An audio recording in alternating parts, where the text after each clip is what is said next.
I borrowed my dad's laptop and found a hidden folder full of family photos without me in any. The next day, I cut ties. What happened after uncovered a truth that changed everything. My name is Jake, and I'm 27 years old. I always knew my family didn't like me. That's not me being dramatic or self-pitying, it's just a fact I had come to accept over the years. Some people are born into warm, loving homes where parents and siblings support one another no matter what. Others, like me, grow up as the black sheep, the unwanted extra. Even though I knew I wasn't their favorite, I never thought they'd go this far. For most of my life, I tried to be the good son. I worked hard, kept my head down, and did what was expected of me. My parents weren't outward cruel, not in any way that could be easily explained to someone who hadn't lived through it. It was more subtle than that. My older brother Nate could do no wrong. My younger sister Emily was the golden child. And me? I was tolerated. If Nate needed help paying off his car, my parents covered it. If Emily wanted to go on a trip with her friends, they handed her their credit card. Meanwhile, if I so much as asked for a ride home from work when my car broke down, I was too needy. If I asked for any help at all, I was a grown man who needed to figure things out on his own. I should have cut them off years ago. I don't even know why I kept trying. Maybe it was just some desperate hope that one day things would change, that one day they'd treat me like family. But the truth was, they did treat me like family, just not in the way I wanted. They treated me like an ATM, despite all their complaints about how tight money was and how I needed to be grateful for what little they could give. I was constantly the one bailing them out. It started small, covering groceries here and there, paying a bill just this once. Then it escalated. A sudden medical bill my parents needed help with. Nate's car insurance laxed and he just needed a little help. Emily's tuition was due and they didn't have enough to cover it. Every time I was guilted into helping. Every time they promised they'd pay me back. They never did. When I finally tried to put my foot down, they acted like I was the selfish one. "We're your family, Jake," my mom would sigh. "You wouldn't even be here if it weren't for us. Can't you contribute a little?" I should have said no. I should have walked away then, but I didn't. I kept letting it happen. And then, one night, I found the folder. It started with something innocent. My dad had asked me to fix his laptop. Nothing major, just some issue with the Wi-Fi not connecting. He's awful with technology, and I've always been the one to fix things. I was about to hand it back when I noticed something odd. There was a folder on the desktop labeled Memories. That wouldn't have meant anything on its own, but what caught my eye was that it had been modified just a few days ago. I don't know why I clicked it. Maybe I was just curious. Maybe I had some gut feeling, some subconscious warning that something was off. Whatever it was, I double-clicked the folder, and suddenly, a collection of neatly organized photos popped up. At first, I didn't understand what I was looking at. Dozens of subfolders, each with a date. Hawaii trip 2020. Hamoise trip 2020. Emily's birthday 2019. I clicked into one randomly, and there they were. My family, smiling, laughing, having the time of their lives on a trip I had never even heard about. I clicked another folder, then another. Photo after photo. My parents, my siblings, my aunts and uncles, family barbecues, vacations, birthday. I wasn't in a single one. At first I thought maybe I was busy, maybe I was working when they took these trips. But then I saw the dates. Every single one of these events had taken place during times when I was right there, living in the same city, talking to them, helping them with money. They just hadn't invited me. And that wasn't even the worst part. As I kept scrolling, something hit me like a freight train. I recognized these dates. I knew these dates because these were the exact same times they had come to me, claiming they were struggling. The same weeks my mother had called me, crying, saying they couldn't make rent. The same month Nate had begged me to help him with unexpected car repairs. The same moments Emily had sworn she needed a few hundred to buy books for school. They had been lying to me, lying so they could fund these trips, lying so I would keep giving them money. My hands were shaking as I scrolled. The rage that bubbled up inside me was something I had never felt before. I had suspected for years that they used me, but seeing the proof laid out in front of me like this, seeing concrete evidence that I had been nothing but a wallet to them, I don't even remember closing the laptop. I just remember sitting there, heart pounding in my chest, stomach twisted in knots. All those years, all those sacrifices, and I was never part of their family. I was just their bank account, and I was done. I was still in my parents' house when I found the folder. I don't know why I hadn't thought about that sooner, but as I sat there staring at the screen, the realization hit me like a punch to the gut. I wasn't in my apartment. I wasn't somewhere safe where I could process what I had just seen. I was sitting at my parents' kitchen table, my dad's laptop in front of me, and they were right in the next room. My hands curled into fists. I could hear them talking, laughing, completely unaware that, in just a few minutes, everything was about to change. I took a deep breath, trying to steady myself, but it was useless. My heart was racing, my thoughts were running wild. I wasn't even sure what I wanted to say, what I wanted to do, but I knew one thing. I wasn't going to walk out of this house without confronting them. They had used me for years. I wasn't just angry, I was furious. I snapped the laptop shut and stood up.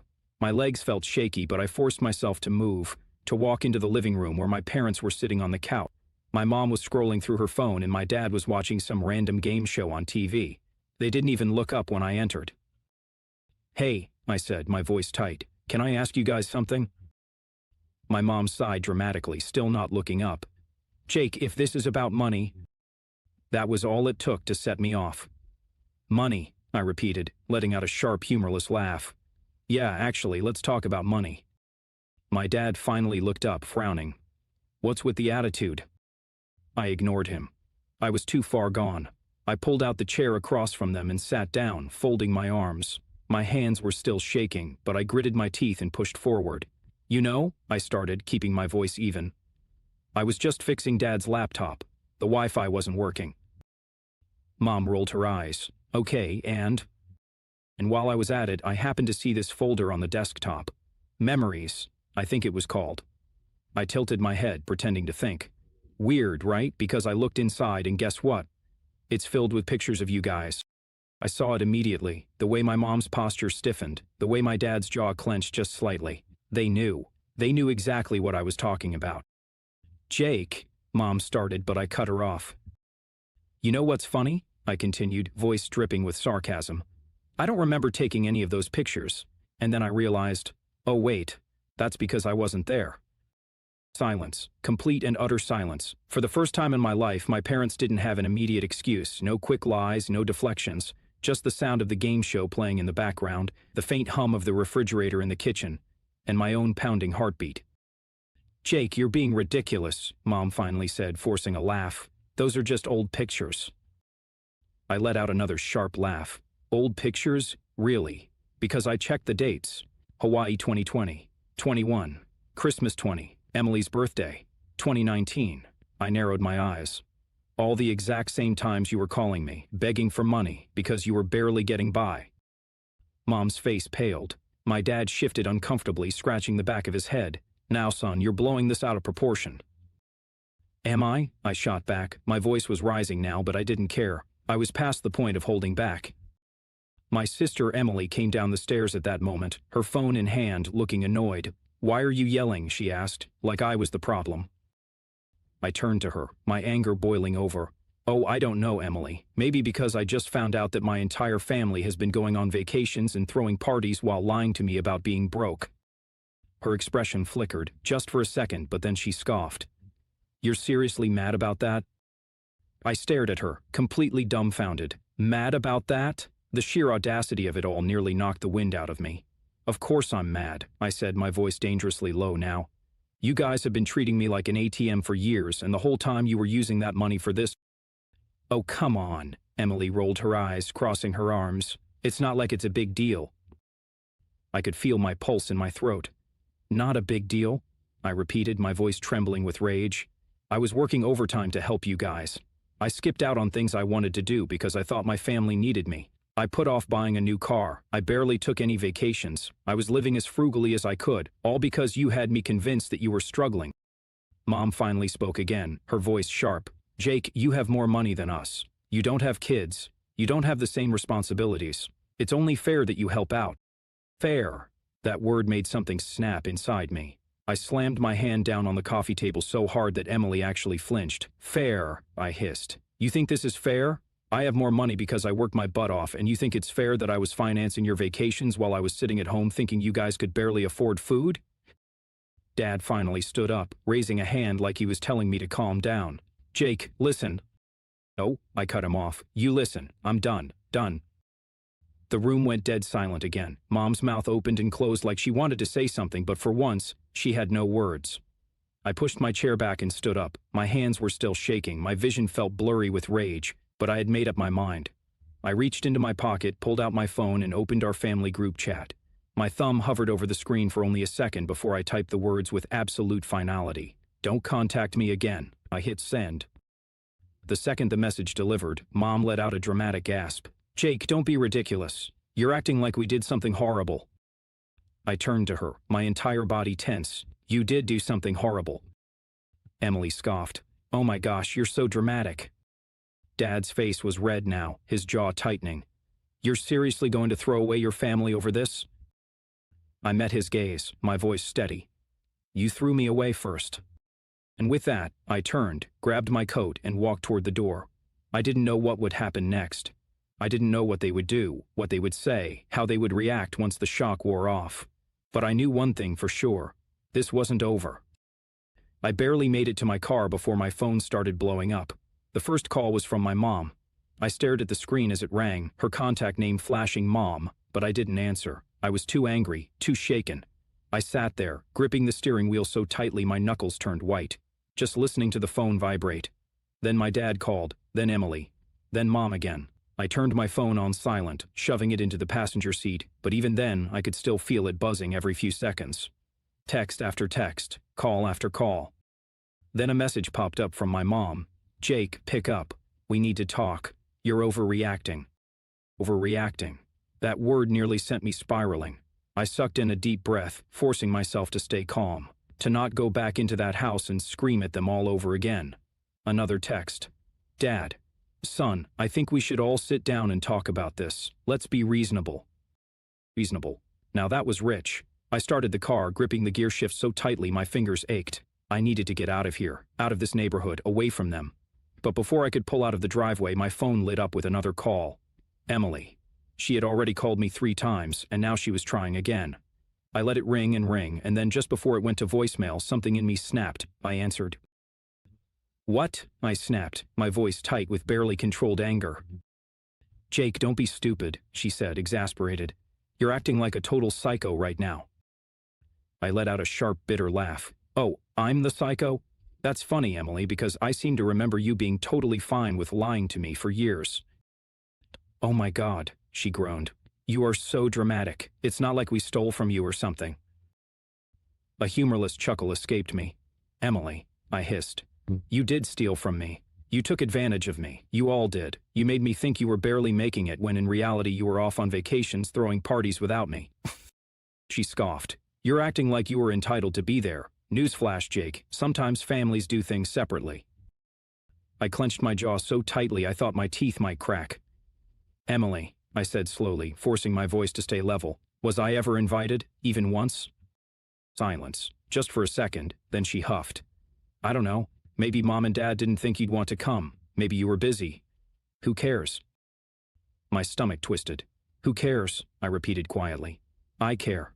I care that the people who were supposed to love me treated me like an outsider, while happily taking my money. I care that I spent years putting you guys first, only to find out that I was nothing more than a paycheck to you.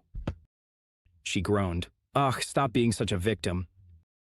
That word, vilitum, made something snap inside me. I let out a slow breath, my hands gripping the steering wheel. You know what, Emily? I said, my voice eerily calm. I think we're done here. Oh, don't be so dramatic. I hung up. Almost immediately she called again. I ignored it. Then another text came through. Emily, are you serious? You're seriously cutting us off over this? Then another. Mom is crying, Jake. Dad is mad. You're being so selfish. Selfish. I stared at the word, my fingers tightening around my phone. How dare they? How dare they act like I was the one in the wrong? The anger inside me burned hotter than before, but this time, it wasn't just rage, it was clarity. I wasn't overreacting, I wasn't being dramatic, I was waking up. I tossed my phone onto the passenger seat, ignoring the new messages that kept coming in, and finally pulled out of the driveway. But even as I drove away, I knew this wasn't over. Not by a long shot. I drove in silence, gripping the steering wheel like it was the only thing keeping me grounded. My mind raced, replaying every moment from the past few years. Every time they had called, voice thick with worry, saying they were struggling. Every time I had sent them money without a second thought. Every time I had gone without, thinking I was helping them. I clenched my jaw so hard it ached. And all that time they were living it up, fancy dinners, vacations, celebrations without me. My phone buzzed again, then again. I knew who it was before I even glanced at the screen. Mom, then Dad, then Mom again. I exhaled sharply and pulled over into an empty parking lot, gripping my phone. If I didn't answer now, they'd just keep calling. I hesitated for half a second before swiping to accept. What? Mom's voice came through, thick with forced concern. Jake, honey, we need to talk. This is all just a big misunderstanding. I let out a short, bitter laugh. A misunderstanding? I repeated. I saw the pictures, Mom. I saw everything. Stop lying. Sweetheart, it's not what you think. Then what is it? I cut in. Because from where I'm standing it looks a whole lot like you all used me. There was a pause, then her voice turned sharp. Jake, don't speak to me like that. I almost laughed. Are you serious? You don't understand, she pressed. Your father and I, we just didn't think you'd be interested. That's all. Oh, right, I said mockingly. You just assumed I wouldn't want to go on vacations with my own family, so instead of inviting me, you just took my money and went without me. That's not fair, she snapped. We never forced you to give us anything. My grip on the phone tightened. Are you kidding me? Every time you called, you made it sound like you were barely scraping by, like if I didn't help, you'd be in serious trouble.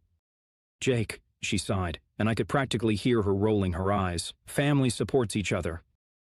I scoffed. Funny how that only applies when I'm the one giving. She stayed silent for a beat, then tried a different approach. Jake, I know you're upset, but let's not make any rash decisions. You don't want to do something you'll regret. I inhaled slowly, forcing myself to stay calm. You mean like cutting you off? Her voice immediately sharpened. Don't be ridiculous. You're not cutting us off. I almost smiled. There it was, the real her, peeking through the fake sweetness. Actually, I said, I am. Jake, she said sharply, stop acting like a child. I'm done, Mom, I said firmly. I'm done being used. I'm done being lied to, and I'm done pretending this family actually cares about me. There was a beat of silence, then she scoffed. You're being so selfish. I nearly laughed. You know what? I'm hanging up now. Jake, don't you dare. I ended the call. Almost immediately my phone rang again. This time it was Dad. I sighed and answered. What? Son, he said in his usual low authoritative voice. You need to calm down. I rubbed my temple. Dad, I swear to God, if you tell me I'm overreacting... Listen, he cut in, his voice sharp. I don't know what you think you saw, but you're blowing this way out of proportion. We didn't mean to leave you out. Mean to, I repeated. That doesn't change the fact that you did. He let out a heavy sigh, like I was the one exhausting him. Jake, we're your family, we love you, but this attitude, it's not acceptable. I actually laughed at that. Oh, my attitude is the problem, not the years of lying, the manipulation, the gaslighting. You watch your mouth, he cut in, his voice dangerously low. I froze. That tone, it was the one he used when I was a kid, when he wanted to remind me who was in charge. I suddenly felt very tired. I exhaled slowly. You know what, Dad? I said. I think we're done here. You're not cutting us off, he said immediately. You don't get to do that. Oh, I don't? I said mockingly. Watch me. Jake. I hung up. I stared at my phone, half expecting it to ring again, but for the first time in the past hour it was silent. The days that followed were strange. For the first time in my life, I didn't have to deal with constant calls and texts from my family, and honestly, it felt like a weight had been lifted off my shoulders. For a while, I was just floating. No drama, no guilt, no manipulation. I spent most of my time focusing on myself, trying to piece together everything that had happened. But as the days turned into weeks, things started to get more complicated. At first, there were more calls, messages, and emails from my parents, apologies, pleading, guilt trips. My mom, my dad, even Emily, they all had their own version of the sorry script. They tried to make it sound like nothing was ever their fault, like I had misunderstood everything. They claimed they didn't mean to hurt me, that they just didn't want to burden me with their problems, and that I had been too sensitive, but the more I heard it, the more it felt like they were trying to undo the consequences of their actions, without actually acknowledging what they'd done. It became exhausting. One evening, I came home to a voicemail from Emily. She sounded like she had been crying. Jake, please.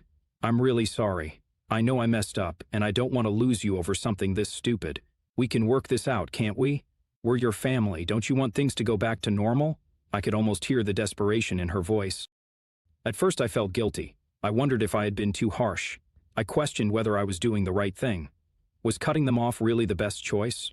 Were they really that bad?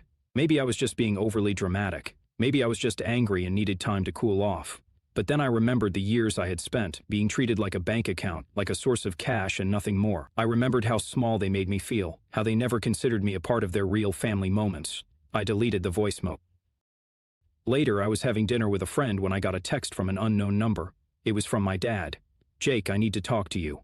We know what we did was wrong, but you need to understand something. The family's falling apart without you. Mom and I are not okay, and if you don't come back to us, we don't know what'll happen."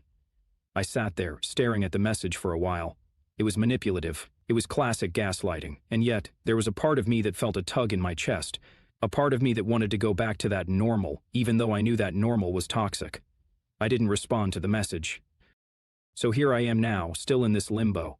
I haven't completely cut ties, but I also haven't gone back to them. It's like I'm standing at a crossroads, unsure of which way to go.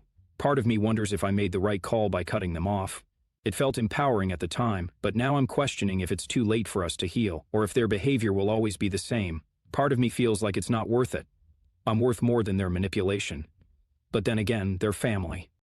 The question I keep asking myself is, am I the one who needs to change, or is it them? I don't know. Maybe this is something that can never be fixed. Maybe it's something that'll take years to heal, or maybe we're just too broken to even try anymore.